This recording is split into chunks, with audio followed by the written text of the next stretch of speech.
6:02 p.m. on Monday, June 17th. I'll now call to order this meeting of the Winooski City Council. Please join us in the Pledge of Allegiance, led by Deputy Mayor Renner. I pledge allegiance to the flag of the United States of America and to the republic for which it stands, one nation, under God, indivisible, with liberty and justice for all. Thank you. Did you add me? I joined. What's that? Did you add me? I joined. Sorry. Thank you. Doing now. And we are at agenda review. I do know we need to pull item C from the consent agenda, so we'll make that a new item E at the end. D. Yep, item D. D, not C. So not the payroll warrant. No, we will keep that. We're not discussing that. Angela would chime in quickly. Okay. Are there any other changes to tonight's agenda? No. All right. Then we will move into public comment. Carolyn, did you want to come up?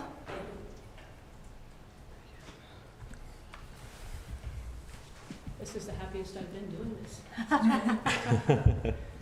And I still introduce myself, right? Yeah, name and... Hi, my name is Carol Cannon. I think you've seen me here before.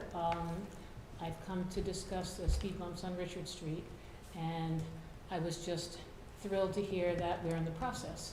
And I don't think I have anything else I need to say beyond I'm going to go home and read the email.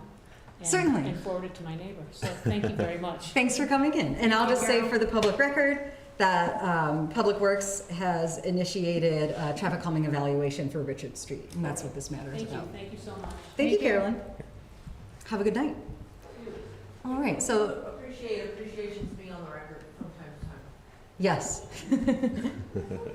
Okay, so we do not have any other public attendees, so we will move on to the consent agenda. We have our council meeting minutes from June 3rd and 10, accounts payable June 12th, the payroll warrant May 26th to 28, approval for event permits for a block party on LeClaire and one on North, application for state transformational tourism event and regional marketing grant, internal finance controls checklist, and the downtown Winooski MOU. Any questions, concerns with consent agenda items? No. All right. Do I have a motion to approve those consent agenda items? So moved. Second. Motion by Thomas, second by Charlie. All those in favor, please say aye. Aye. Motion carries. Thank you. We are at council reports next. Aurora, would you like to begin? Sure. The report I have is the Inclusion and Belonging Commission met on June 13th. It's a relatively short meeting as we reviewed the upcoming Equity Action Committee event, which I'm sure will be included in city updates, but that is going to be this weekend on Saturday, so very excited about that.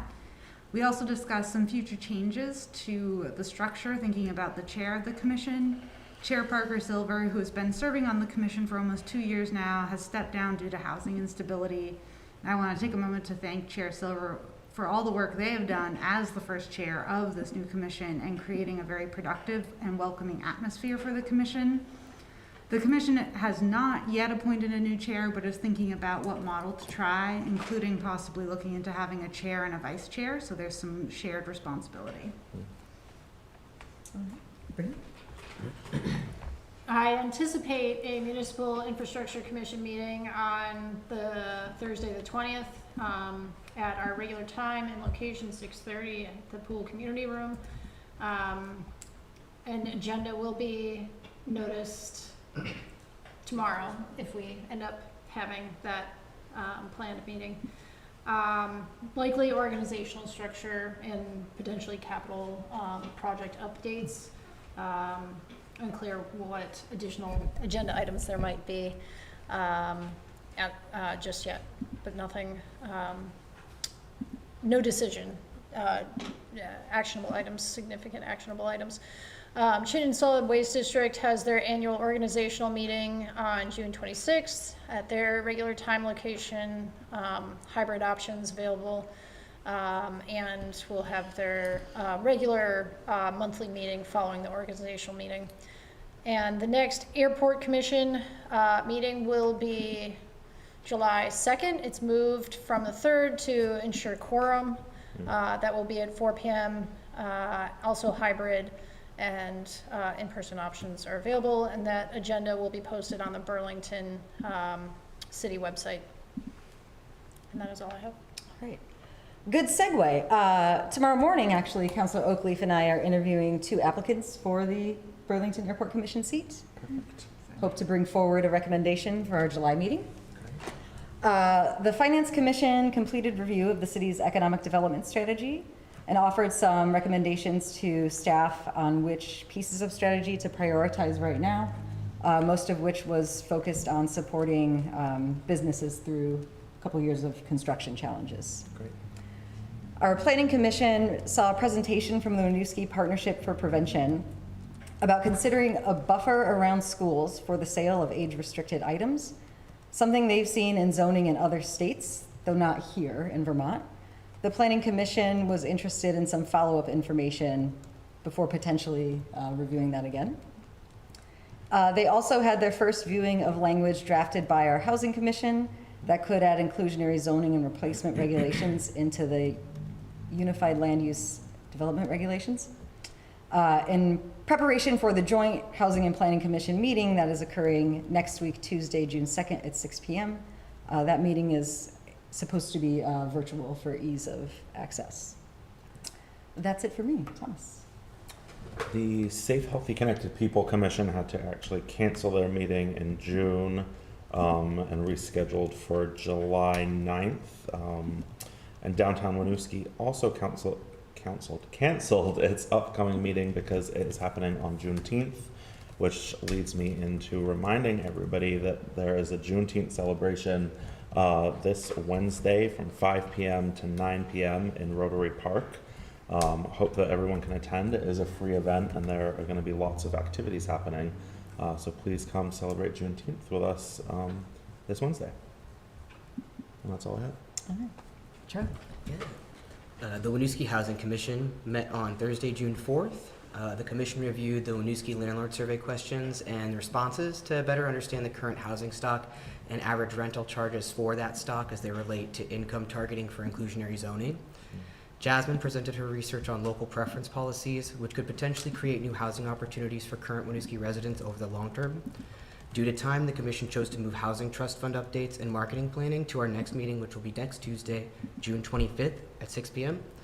The commission will also be interviewing 2 candidates for appointment to the commission on the same day, and is in the process of choosing a date to have a second joint meeting with the Planning Commission.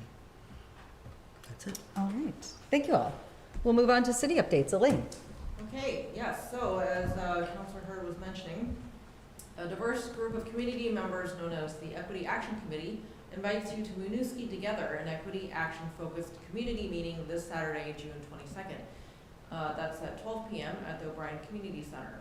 There will be a community meal, Winooski Changemaker Awards, an update on what the city and school district are doing to advance equity, and an invitation for community members to collaborate on your own equity action ideas. We've received 50, that's 50, survey responses on equity action ideas. How can you get involved? There will be music in a kids' activity area. For interpretation or other accommodation needs, please call 802-495-1169, that's 495-1169, or email communications@winooskivt.gov. The webpage for this event can be viewed at winooskivt.gov/equityaction. As Councilor Renner was Deputy Mayor Renner was referring to, Juneteenth is a holiday also for the city, so city offices will not be available. Grievance hearings are being scheduled, however, so if you have a grievance hearing for this Wednesday, that is valid. Speaking of, if you are in need of cooling Tuesday and Thursday, during the heat advisory, you can go to the library. That's during the open hours. So on Tuesday, that's 10 a.m. to 6 p.m. and Thursday, 10 a.m. to 5 p.m. Unfortunately, because of staffing issues and the holiday, we will not be able to offer that on Wednesday, on Juneteenth. All right. Thank you. Moving into our regular items. First up for discussion approval, reappointments to city commissions, boards, committees, and CCRPC reps. Elaine, would you like to kick us off? Sure. So there are a number of reappointments that are possible for, that are listed in the agenda packet.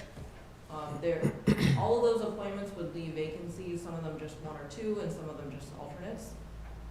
So you have a variety of options. I know that there's been potentially some concerns about what is perceived to be the closing date, which is understandable. So if there's any questions specifically about this list, feel free to ask. Otherwise, All right, thank you. Councilor Hurd, would you like to start?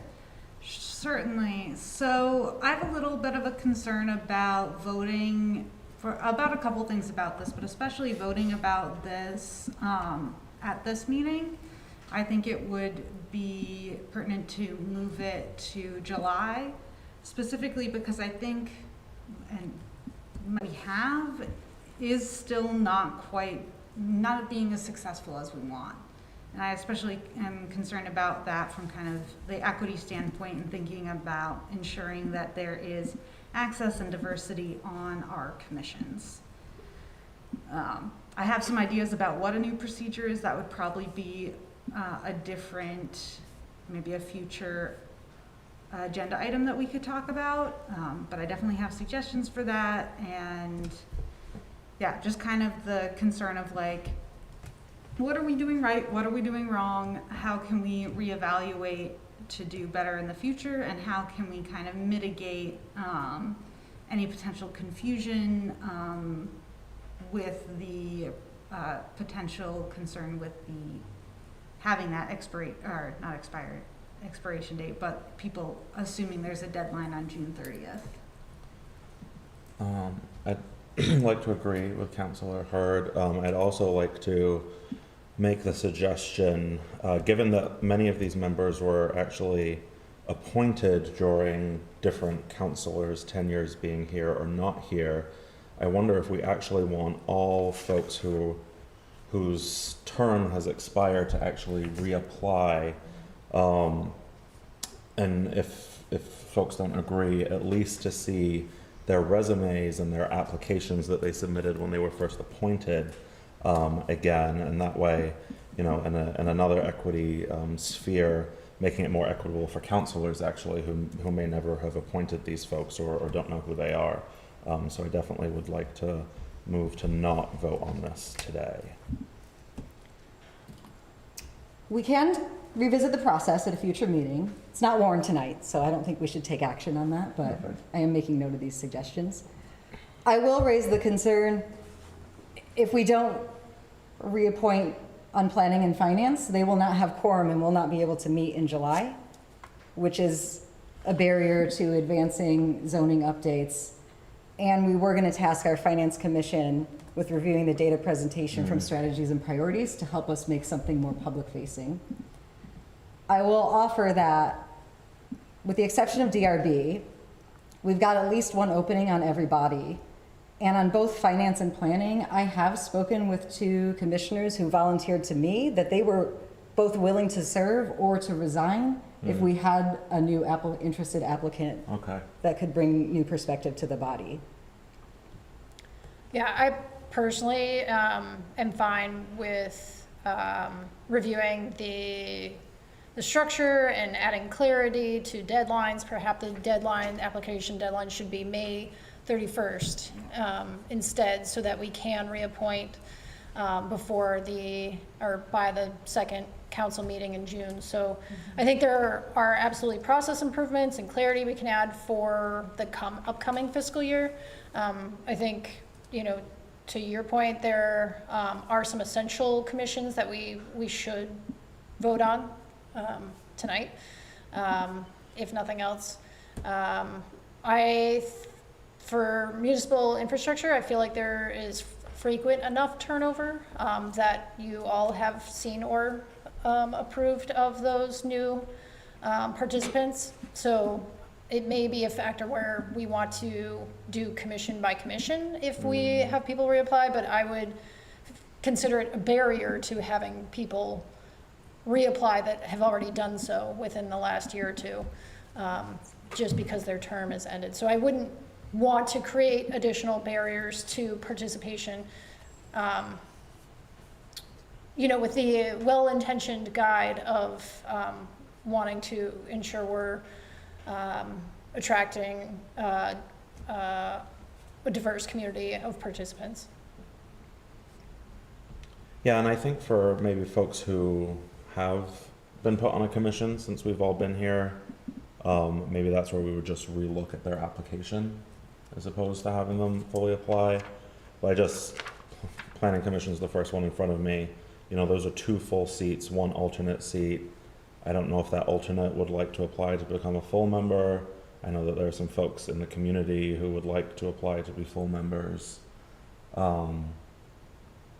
It is a full member that has told me they're willing to step up. Okay.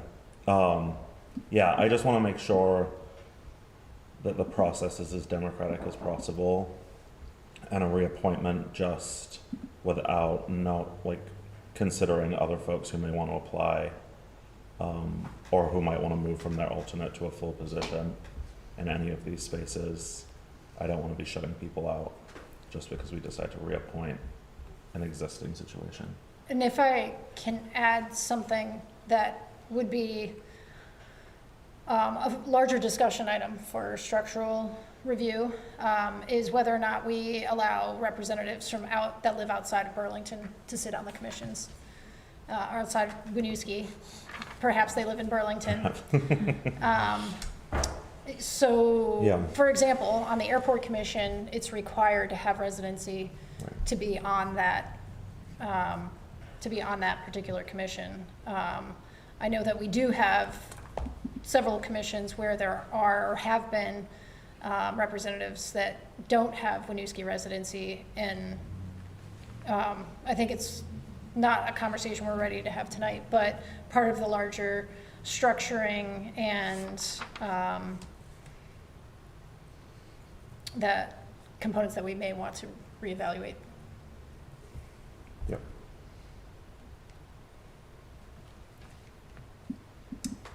Elaine, am I accurate that planning and finance are the only 2 bodies that meet before our next council meeting? And then now Safe Healthy Connected. Oh, okay. And infrastructure. And they have one before then too? Well, but July they 15th? haven't expired until June 30, so they're gonna meet before their term expires, Correct. if they meet the survey. Correct. Would we be open to making these reappointments, having this follow-up discussion? And if we decide to make a change even before next May, we could then revisit who's on there as we get other applicants? And I will say that this actually did happen a couple years ago with planning. We got an off-cycle applicant who was a renter in the city, not represented on the body. And after speaking with the commission, one of the long-term folks did step down to make space for that. So there is precedent for changes outside of the cycle. I think given our timeline, that makes the most sense. I'd also like to just vocally say that I think that to create more equity, asking people to reapply at the end of their term makes sense, because we're not asking them to do anything that a new applicant wouldn't have to do.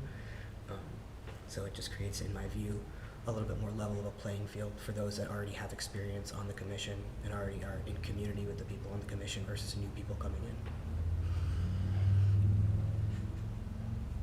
in. We could also, in follow-up discussion about process, engage commission chairs.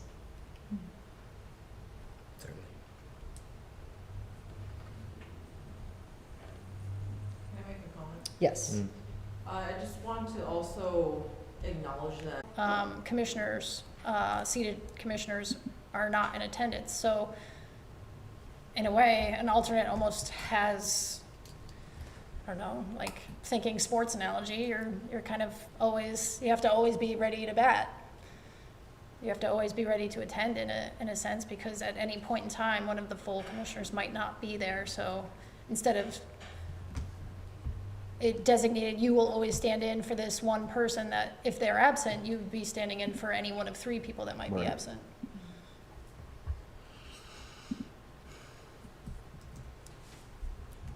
Yeah. I think what I am having trouble with is this just, yeah. It feels like we,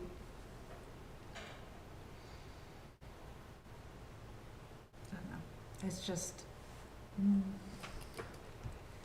I agree that it will take a lot of, there's intentional work and time to think about this, to make it equitable in the future. But I am having that trouble of being like, by moving forward today, are we, I don't know, are we being fair to our residents? I would say, no, we've surfaced a lot of issues with the current process. Obviously, there's a desire to address that, but I think I believe we need to take action today to honor these folks in the current process we have. And we still remain, with the exception of DRB, with at least one seat on every body to see what additional applications and interest does come in. To me, it feels a bit like a compromise position to move forward in, where we do keep work moving forward, but we do have some space for new voices, and then the time to be thoughtful about how we approach this in the future. We have trouble attracting applicants for most of these bodies. Planning is an exception right now, Yeah. but want to make sure we're not holding up the process for everything when maybe right now the issue is more limited. Mm-hmm. Acknowledging the overall process and future interest in doing better. That is a fair point, Elaine. In my time, in most of these bodies, there hasn't been competitive.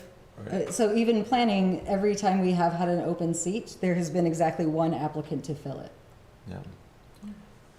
Are we able to enter an executive session that hasn't been warned? I'm sorry, no, No. we cannot. All right.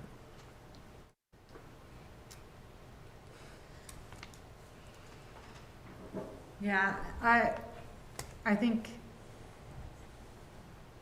that is a good point, and also points to the need to think about our process kind of as a whole too, that we do have such a hard time recruiting and we don't have competitive,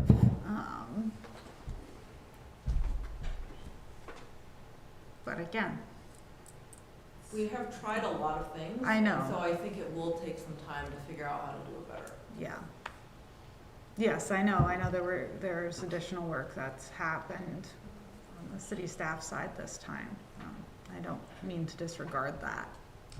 I just mean I don't know that you're gonna get to a solution soon because we've tried a bunch of things already. So yeah, I don't know that, July 1 might not yield better results. So it might make sense to do what you're comfortable with today and then put in some more time to figure out what the better mousetrap is. Let's not write it out. Well, and to that, I again don't think July 1 is viable, because if the thought process some folks have is June 30 is a deadline, Mm-hmm. we're not actually able to review anything Right. before that meeting. True. Yeah, and as we sit here talking about equity, holding up all of the commission's processes in an effort to do something that we know is going to be a long-term process, feels like a little bit of a miscarriage the more that I think about it. Even though I don't obviously we've voiced our grievances, I also am very cognizant of the position that we're in. There's a lot of stuff on the table for each of the commissions right now, and then a couple of commissions are working together on stuff that really, in my opinion, can't wait. So that's just what I'm sitting with in the moment. What does equity mean when we zoom out?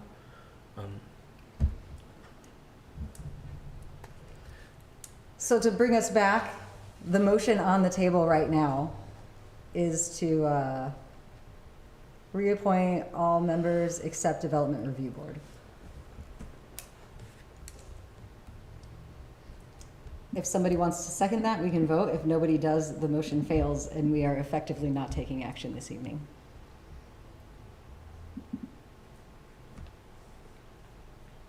I will second. There's a motion by Bryn, second by Aurora. All those in favor, please say aye. All right. Aye. Aye. Abstain. Motion carries. Thank you. We'll be following up with how we approach reevaluating the structure and process.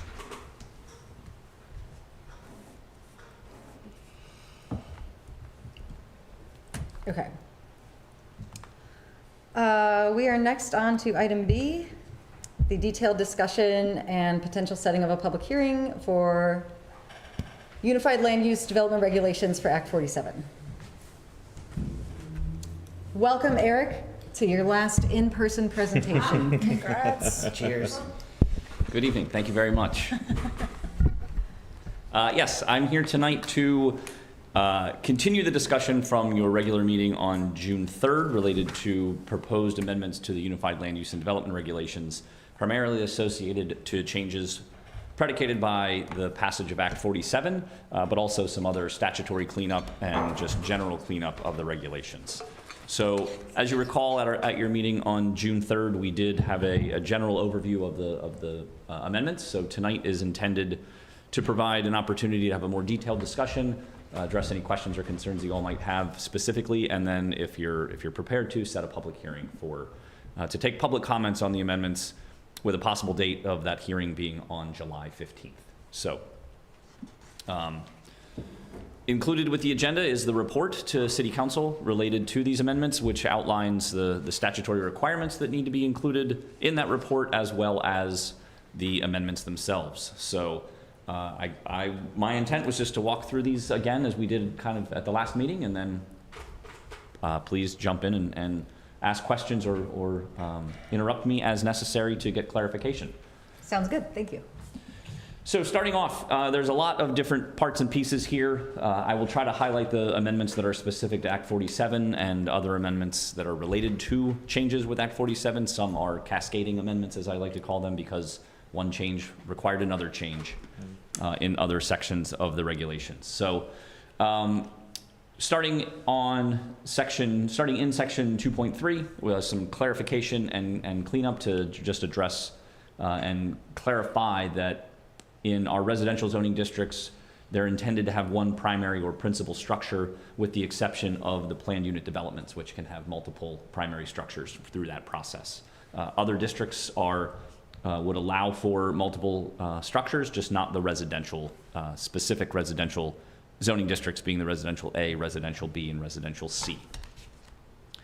In section 2.4, our use table, we're cleaning up some of the language. In particular, adding in an additional use category for multi-unit dwellings of 5 or more units. That's predicated on Act 47, given the fact that now we have to allow up to at least 5 units per acre in our residential districts. We are also amending the category of our existing multi-use dwelling to include 3 to 4 unit dwellings.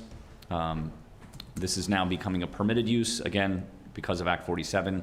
We're eliminating the use of a detached cottage and just covering it under the accessory dwelling unit.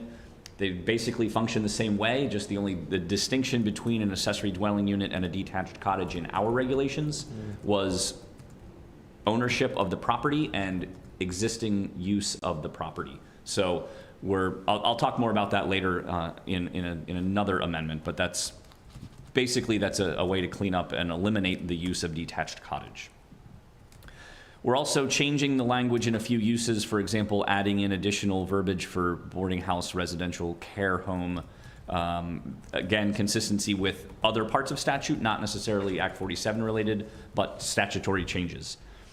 Adding in some additional language on retail sales, just to clarify other parts of the regulations, and then changing the use of restaurant, cafe to restaurant neighborhood, since the use of a cafe is included in the definition of another restaurant use. So it was a kind of roundabout reference that that lacked clarification. So continuing in section 2.4, several changes related to existing statutory language for daycare, family child care facility, and family child care home.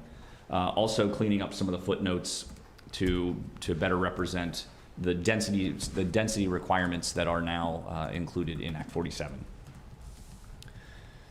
Moving into section 2.5, we're updating the entire dimensional standards table with the biggest changes resulting in the residential A, residential B, and residential C districts for minimum lot size and setbacks. The other uses are generally staying the same as far as what was previously included, but with the change in Act 47, we're now required to have a minimum of 5 units per acre, which on a per acre basis would be about 8,700 square feet for a minimum lot size. So we're going just below that. We can't have anything more than 8,700 square feet as a minimum lot size. So we're adjusting the minimum lot sizes to 7,500, 5,000, and 3,000 in the residential districts respectively. That's also being done as a way to better align with existing conditions of properties in the city. We have a majority of the properties do not meet the current dimensional standards for either minimum lot size, frontage, or width, or depth, or a combination of the three. And just for clarification there, that's likely prior to building and energy code standards. Correct. Yes. So we're essentially comfortable with going back to existing conditions that are pre-standards. So I guess I would categorize it as aligning our regulations to better match what's on the ground. I think there are other standards that will address energy efficiency and through the building code itself. So in some of those instances, I think we're addressing both. And as I mentioned at our previous June meeting, fire rating and prevention elements that also our fire chief has articulated. Yeah, and those will need to be taken into account for the specific project, depending on the location and how it's oriented on a site. Those matters and those factors will be taken into account through the building code permitting process. Okay, thank you. Yep, absolutely, great question. Further in section 2.5, new standards for accessory for accessory structures to basically align the fact that they're intended to be accessory and not a primary. Most of the previous dimensional standards for accessory structures didn't have any distinction in overall building height. So we were basically saying that your primary structure and your accessory structure could be the same, or your accessory structure could actually be taller than your primary structure. So this is to better clarify that the primary structure is intended to be primary and accessory obviously intended to be subordinate, with the caveats that if you're doing an accessory dwelling, there's some additional allowances for building height to accommodate that dwelling, either in a detached building that might have a garage on the first floor, or just to better accommodate the housing needs that would be needed through the construction of a detached cottage or a detached accessory dwelling.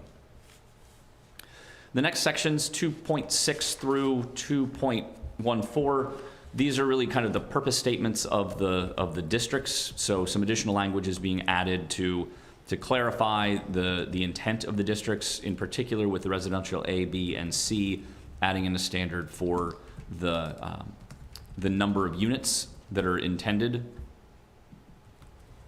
Sorry, the number of lots that are intended for each of these districts based on the dimensional standards. And then just some additional cleanup of other language. Moving into Article 3. Article 3 is these are the standards that relate to the downtown core zoning district specifically. So none of the other districts are impacted by Article 3 other than the downtown core. Clarification on some updates to the uses in section 3.2, more just for consistency throughout the full document with the land use table and other sections related to parking in particular. Some additional cleanups and just clarification in section 3.3 on dimensional standards. Section 3.6 relates to parking specifically for the downtown core. The parking standards in section 4.12 exclude the downtown core, so they have their own parking standards. In this section, we are proposing to eliminate all the minimum parking requirements for the uses except lodging establishments and residential uses. So all other uses would have no minimum parking requirement associated with the use. We're also proposing to bring in language consistent with what's already included in section 4.12 on bicycle parking, so that those standards would also overlap in this instance. So same language, just different references in this section. And then under section 3.7, just some clarity on the zoning permit and the zoning permit process in the downtown core, and just what is required and when it is required in order to issue a zoning permit. Part of that is based on the fact that projects in the downtown core need an Act 250 permit, which is the designs are reviewed by you all as the council. So there's a slightly different process that's required for approval of zoning permits. Moving into Article 4, Section 4.2 has some clarification on driveways and locations. This is partially based on Act 47 because now we have to require additional density on residential lots. So there was some of the language would have restricted the location of a driveway for a multi-unit dwelling in particular. So just wanted to clarify the location of those driveways and update the regulations accordingly. Section 4.3 is related to conversion or change of use. In this section, we've added language that basically eliminates the need for a zoning permit if certain conditions are met. So that if there's no new square footage being added or lot coverage, if the use is only listed as permitted and not permitted or conditional, and that site plan approval is not required based on section 6.6. We have a certain number of uses or certain list of uses that do require site plan approval specifically. So if site plan approval is not required, then that would also qualify as a change of use in an existing building that would not need a zoning permit. In section 4.12, our parking standards, there's updates in this section related to Act 47, specifically the number of parking spaces we can require for residential uses. So we're reducing that to 1 space, which is our new maximum, and then updating some of the uses to reflect changes in the use table and other sections of the regulations. That's also carried forward into the minimum bicycle parking standards as well, several pages back. And then towards the end, we are eliminating the requirements we're eliminating the references to vehicle parking standards, the dimensional standards in the land use regulations, and referencing public works standards instead, so that those can change and be amended with a little more flexibility, instead of having to amend the land use regulations through this process when a standard changes or if we want to change those standards. Does that provide enough predictability for folks that are seeking permits? I believe it does. I think those standards they don't change very often. So there will be standards for, we are also bringing in a new standard for compact vehicles. So there will be a standard for, similar to what's in here now, a standard vehicle, the size of the parking space for a standard vehicle. There will also be standards for any angled parking, parallel parking, as well as sizes for compact spaces. So those are generally based off of accepted engineering practices and standards, so those don't change very quickly. So I think there will be enough predictability in those standards for any future uses. And can you remind me of the process that those DPW standards are updated? Is that something that comes to council? I don't believe they typically do, because it's more of an engineering standard that's, for lack of using the word again, it's a standard. So they don't change that frequently, and it's more of the engineering side of the technical aspects of those designs. And the reason for the question is, again, about predictability. Yep.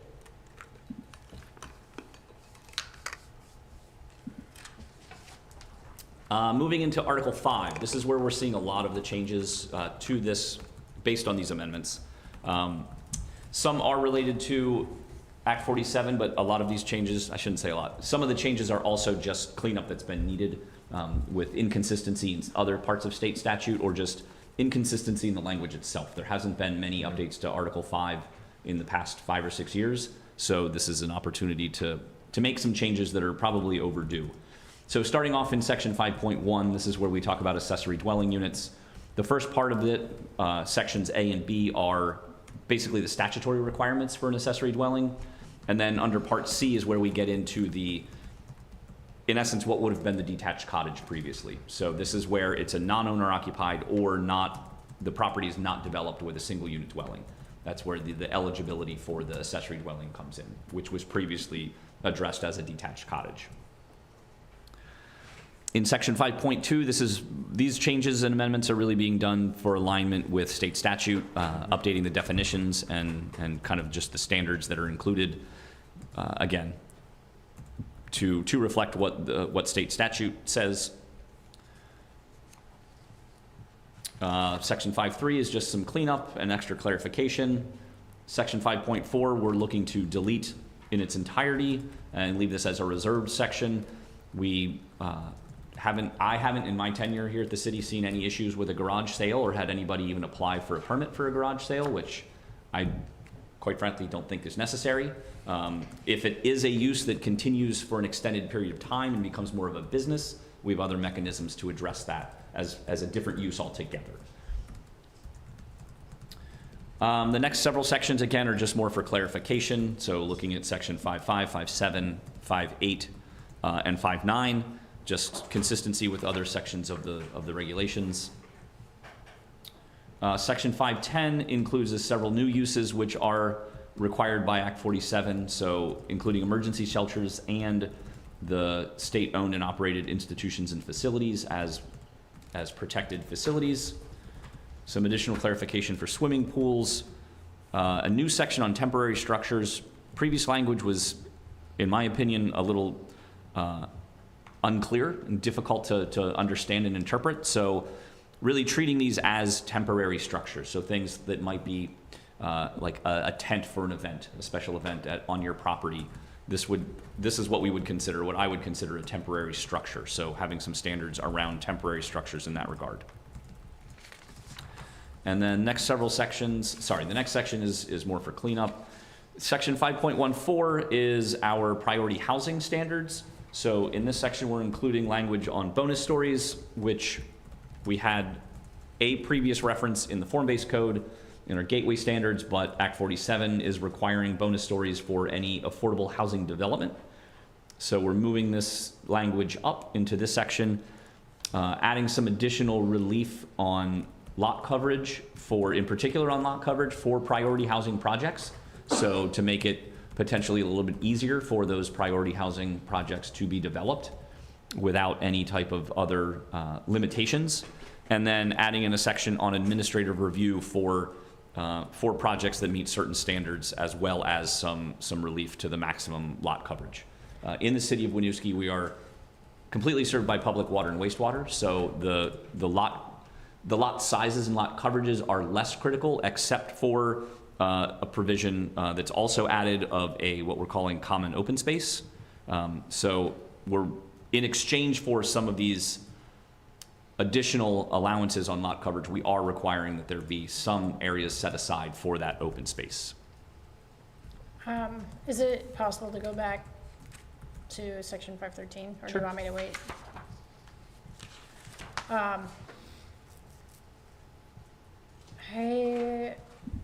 If you could point out for me, so it feels like the repair side of this is B4 within 513. But it's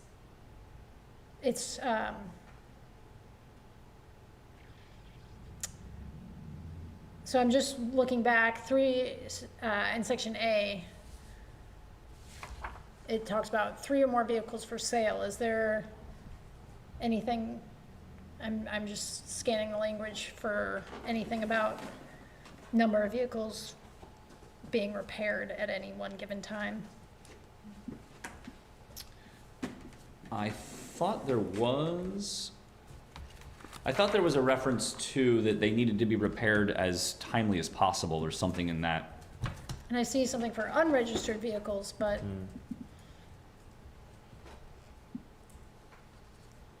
so I just had a question about the number of vehicles for repair, since it seems to clearly state number of vehicles for sale. Sure. And then Just without, because this is standing out to me now, if there's a definition for repair that's included. I would have to, well, I guess we might have one already. I don't know if the entire definition section is included here, but most of it is. Vehicle repairs and sales is a definition that we currently have. Okay, great.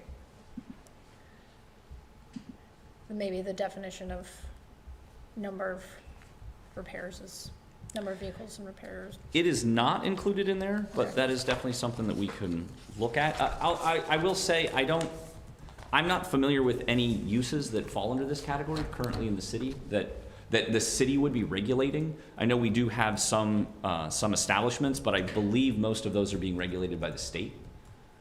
I don't know of the current status, but I definitely have seen some out-of-home repair businesses happening.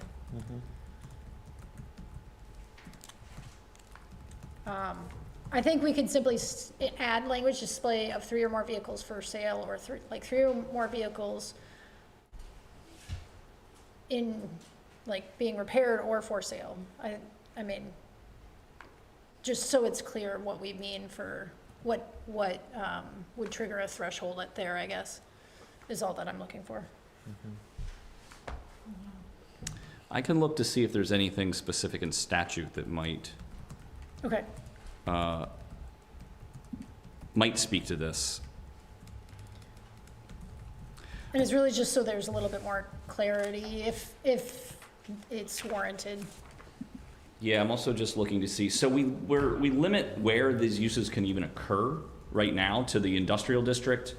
As a permitted use, it's a conditional use in our central business district, and it is a permitted use in basically the urban general and urban storefront.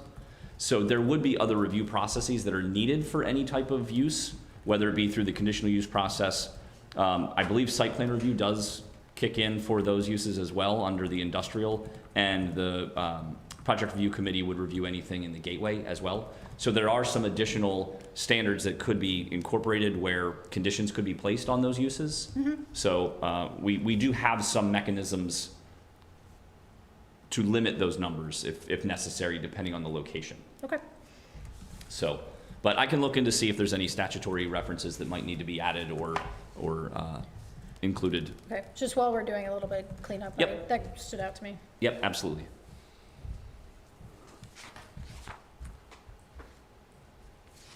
Sorry to lose your train of thought.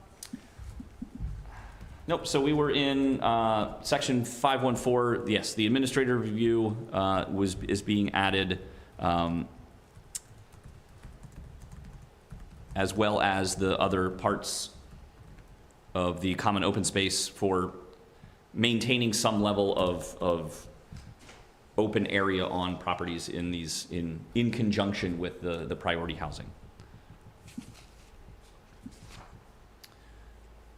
And then just a reference in section 5.15, the change of a reference to match what the new section, or sorry, the new Register of Local Historic, Cultural, Architectural, and Archaeological Resources is now called. Next, we're in Article 9 under the definitions. Here we're adding some definitions, again, per Act 47, and just clarifying some additional definitions. So adding a definition for affordable housing development, adding a new definition for common open space to align with the priority housing, clarifying the definitions for daycare facility, adding the dwelling, the multi-unit dwelling, adding an emergency shelter, family child care facility. Really just making sure that we have definitions in place for the uses that we're including, and also for any other statutory changes that have been added or updated.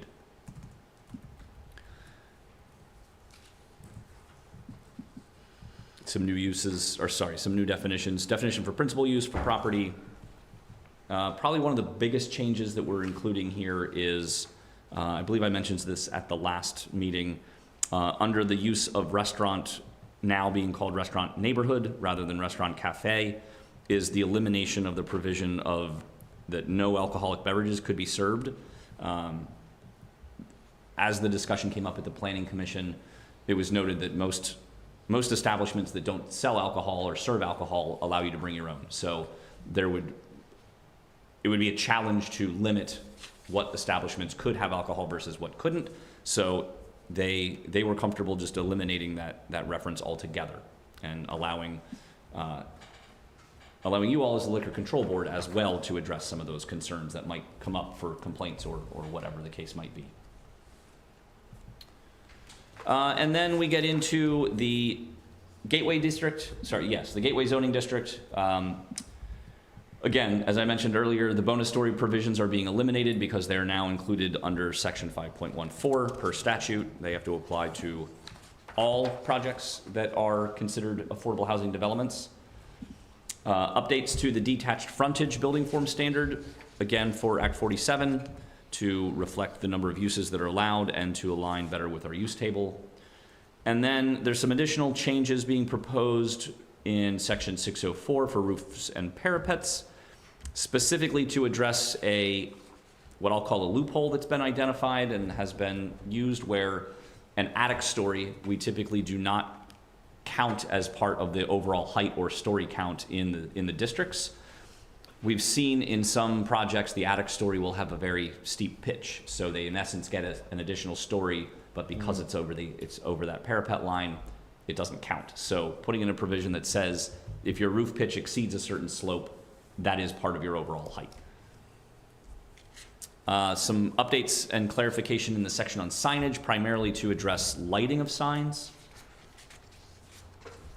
That's also reflected in the mechanical equipment, to cross-reference back to the signage section. And then the last part is clarifying that mechanical equipment cannot be on the street space in any instance unless it is specifically required by the fire department. So life safety elements such as fire department connections may be allowed in that street space as long as they don't block or interrupt the clear sidewalk area and that is the logical location or the preferred location by the agency having jurisdiction, so that they can maintain the life safety of the building as much as possible. And then deleting the references to affordable housing for the bonus provision because that reference is being deleted as well. Those are the amendments in this suite. Any additional questions from council? I have one question on lighting. I wonder if we want to consider requiring that the lighting is, and I'm gonna look to Councillor Oakley on the official term for green lighting. Lumens? Is that what, like? Yeah. Yeah, okay. Certain lumens, and also that it's not, that it's like Energy Star type lighting to comply with what we're all trying to do for small impacts on climate change. Energy Star LED. Thank you, Bryn. Yep. You got it.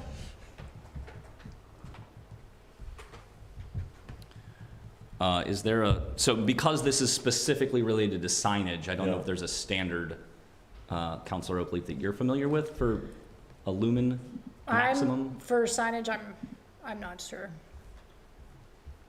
I would need to look into it.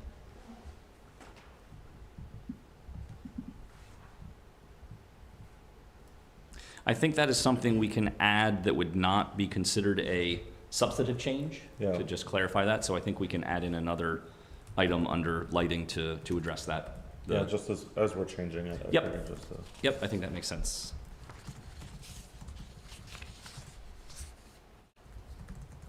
And there's nothing changing in the awning section, you just add clarification. Yes, that's correct. Yeah. Okay, I want to make sure that we're not prohibiting the use of awnings in any way. Nope. We are not making any changes to that section. It's one of the lowest cost of energy efficiency for heating, Right. cooling. I think the only requirements that we have is that they're not blocking the sidewalk or that there's certain height.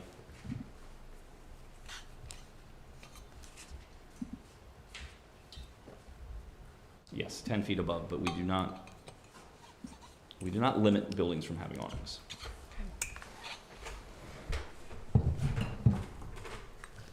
And I think it's obvious from how you presented it, but I do just want to make note because there was a lot of Twitter activity about tonight's vote, that the main purpose of this is that we're aligning with Act 47 and that the commission plans to continue to do work to improve what we already have in this document. That's correct, yes. I'll invite public comment. If online attendees have any questions or comments, use the raise hand feature.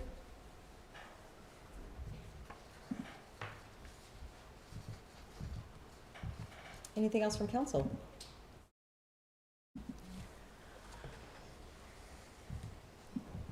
Well, I would solicit a motion for the recommended action to set a public hearing for our July 15th meeting. So moved. Second. There's a motion by Charlie, a second by Thomas. All those in favor, please say aye. Aye. I think that was everyone? Yeah. All right. Great, Motion thank you all very carries. much. We'll see you online. Yes, you will. Thank you. Thank you. Thank you, Eric. Okay, moving on to item C, for discussion or approval, a reserve request for cleanup of Memorial Park encampment. Yeah, so I'm just going to be reading from the cover sheet. On the Monday, June 2nd this year, there was a fire and an explosion at an encampment located in the city's Memorial Park. After assessing the site, after this event, staff determined we could not safely do the cleanup ourselves due to the presence of drug paraphernalia and likely human waste, as well as steep slopes. In line with city purchasing policy, the community services director secured 3 written quotes. The apparent low bid was for $8,500, which is within his authorization authority. That bidder was screened, and we do intend to contract with them. However, we do not have this line item for this unexpected expense. So staff requests City Council assign $8,500 from undesignated reserves to pay the contractor for this cleanup project. FYI, if approved, staff anticipate work starting June 18th, and it should be complete within 2 days. All right, thank you. Any questions from council? Can I ask about like folks' belongings, if there was any to retrieve, or if there are, giving it back to folks? Yeah, so that's the intent of like giving them a lot of notice so that hopefully they can have it, they can move it somewhere else. Okay, Our intent is not to, dispose of things without giving folks a chance to retrieve their, maybe their only belongings. yeah, gotcha. So they will get additional notice, or they've had notice? Yeah, we've actually been working for about 4 weeks leading up to the fire to encourage them to move along, and would do that as we were heading into this as well. Okay, yeah, that was my main concern about folks losing the only stuff that they have. Certainly, yeah. I guess I'm surprised that we didn't, and my email has not been functioning because of an IT upgrade recently. So I might have missed a notification, but I feel like I heard about this by watching another city's council meeting. Yeah, when I saw this on the agenda, I recall some folks asking me on June 10th about a large sound that they heard, and I didn't know what to tell them. So it would have been nice to have known about this before it came on an agenda item. Especially if this encampment had been existing there for a while. I had no idea. Okay, yes, I understand. Also that we've brought it up, encampments there, it's one of the reasons why we want to try to transfer ownership of Memorial Park to the Winooski Valley Parks District, because they're used to trying to help homeless folks who are using public parks for housing or a place to stay. It's something that when our community services director has time, or our Parks Rec and Parks facility manager has time, they'll go walk periodically, and then if they see an encampment, they try to encourage folks to move along. They work with community outreach to do that. So we've been so busy this season that we haven't been able to walk there, so that's why it's as extensive as it is right now. But we have mentioned in the past that it is a common place for folks to camp out. That, I think my thought process, that one, was that it was all over the news before I even heard about it, and so I assumed that council knew what I knew at that point. And there wasn't a lot of more information that was shareable until a few days later, so. But understand the desire for information.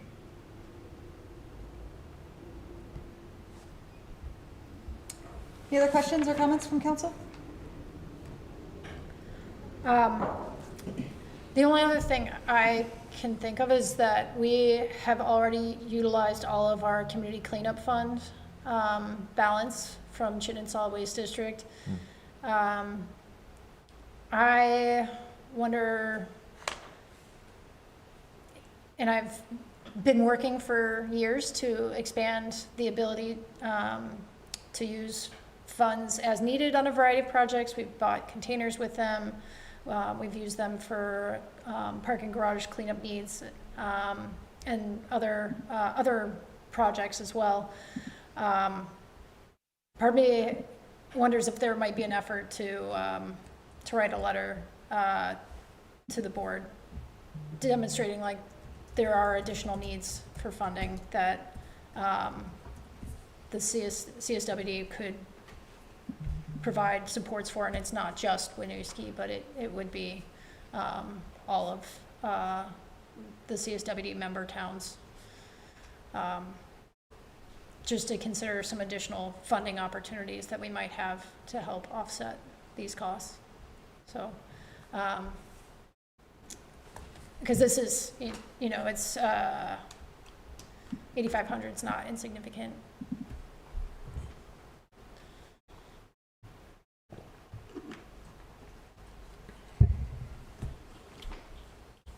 All right.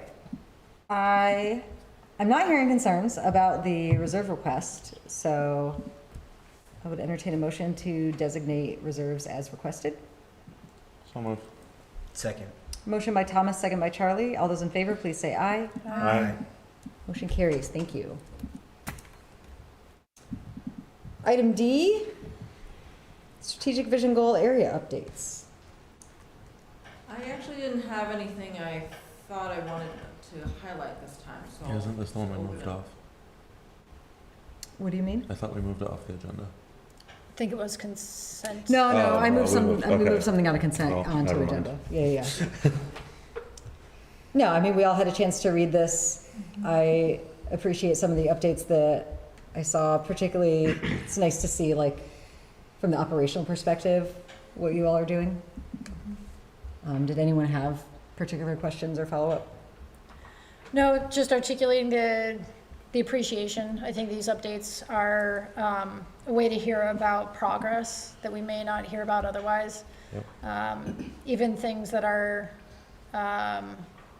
perhaps don't feel noteworthy to staff because you're in it day in and day out, but otherwise we might not be aware of or know about. I think this is a great avenue to relay where things are.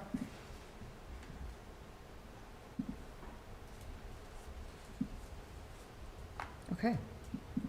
I should, for the sake of procedure, invite public comment.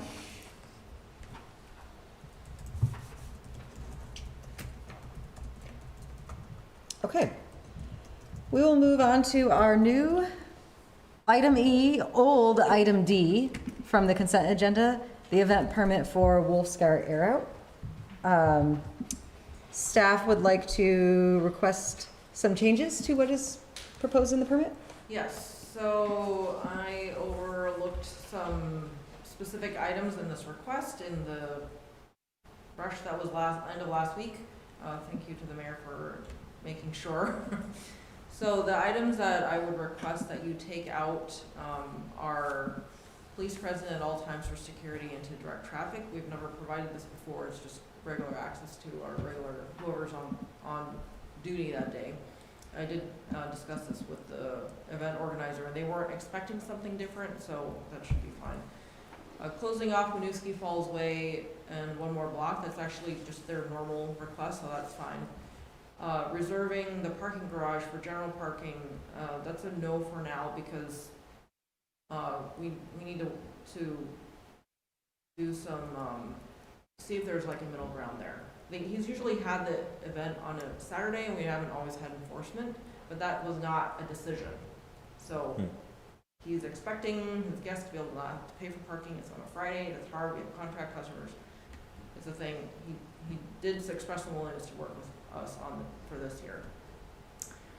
Reserve parking garage for rooftop photo shoot, he actually withdrew that.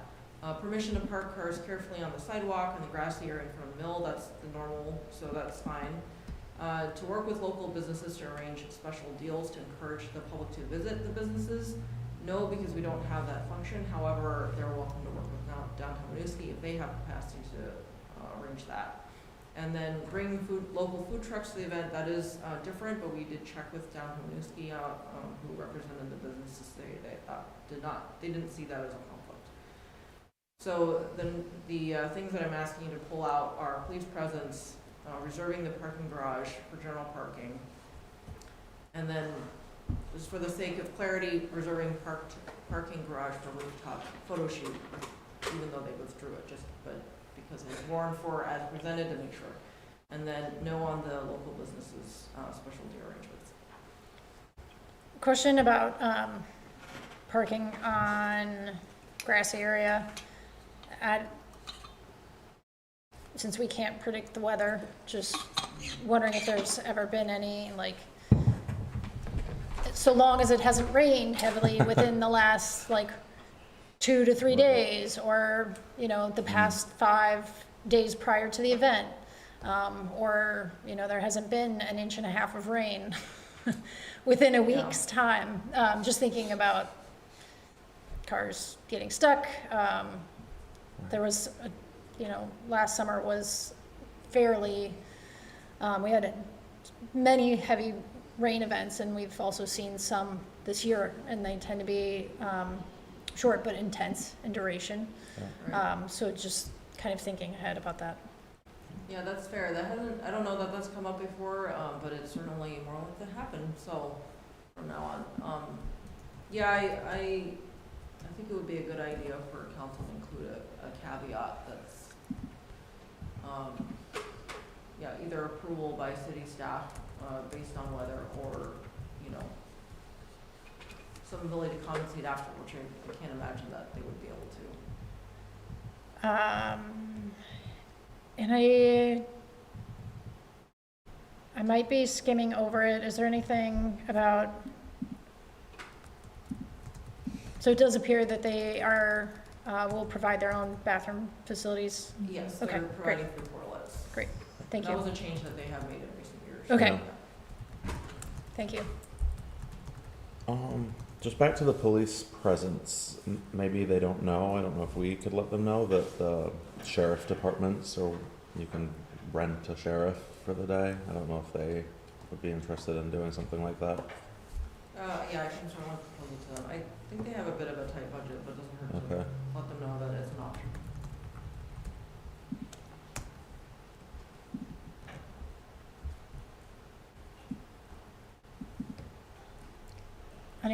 Was there any public comment? Sorry, did you? No. Okay. Would someone like to make a motion to approve this event permit with the adjustments requested by staff, which would not cover the police presence request, reservation of the parking garage and rooftop, working with local businesses, and a caveat that council would allow the sidewalk and grassy area parking, but we want to make it clear that staff has discretion to adjust how much is allowed based on feelings about weather and conditions. Support that? So Sorry, I moved. have one more question. Sure. In terms of working with businesses, were we able to put them in contact with downtown Winooski just so they knew who to reach out to? Oh, we can certainly do that. It looks like looking at an agenda from 2018 that they've done that before. Okay. But certainly there's a new contact person there, so happy to make sure they're connected. All right, motion on table? Yeah. Second. Motion by Bryn, second by Thomas. All those in favor, please say aye. Aye. Motion carries. Thank you. That is the end of this evening's agenda. Do I have a motion to adjourn? So moved. Motion by Bryn, second by Charlie. All those in favor, please say aye. Aye. Motion carries. Thank you all.